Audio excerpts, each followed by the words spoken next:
क्या आपने कभी अपनी दोनों आंखों को बंद करके 1 मिनट के लिए ये तसव्वुर करने की कोशिश की है कि अगर आप अपने इर्द गिर्द का माहौल ना देख पाएं तो आपकी ज़िंदगी कैसी होगी?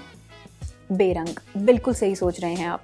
आंखों के अंदर मौजूद तमाम छोटे बड़े हिस्से साथ मिलकर काम करते हैं ताकि वो मेरे और आप जैसे लोगों की मदद कर सकें और अपने इन्वायरमेंट में मौजूद मुख्तलिफ शक्ल, रंग और शेप्स की चीज़ों को ना सिर्फ रिकग्नाइज कर सकें, पहचान दे सकें, बल्कि मुस्तकबिल में उन्हें याद भी रख सकें।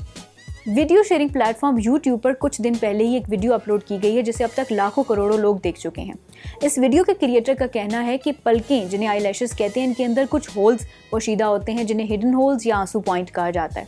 जब आप रोते हैं तो आंसू बज़ाहिर आपके चेहरे से बहकर नीचे गिर जाते हैं, लेकिन उनमें से चंद आंसू इन होल्स में स्टोर हो जाते हैं। ये होल्स ड्रेनेज का काम करते हैं और बाद में उन आंसुओं को नाक के जरिए रिलीज कर दिया जाता है। ये इन्फॉर्मेशन इस कदर नहीं है कि YouTube यूजर्स का एक अच्छा खासा रद्द-ए-अमल इस पर देखने को मिल रहा है। एक तबसरा निगार का कहना है कि मैंने 3 साल तक अपनी यूनिवर्सिटी में इंसानी बॉडी का मुताला किया है, लेकिन ये मालूमात मेरे लिए बहुत कीमती और नई है। आँखों के अंदर मौजूद मुख्तलिफ हिस्सों के बारे में पढ़ने के लिए आप विजिट कर सकते हैं उर्दू न्यूज़ की लाइफस्टाइल कैटेगरी को।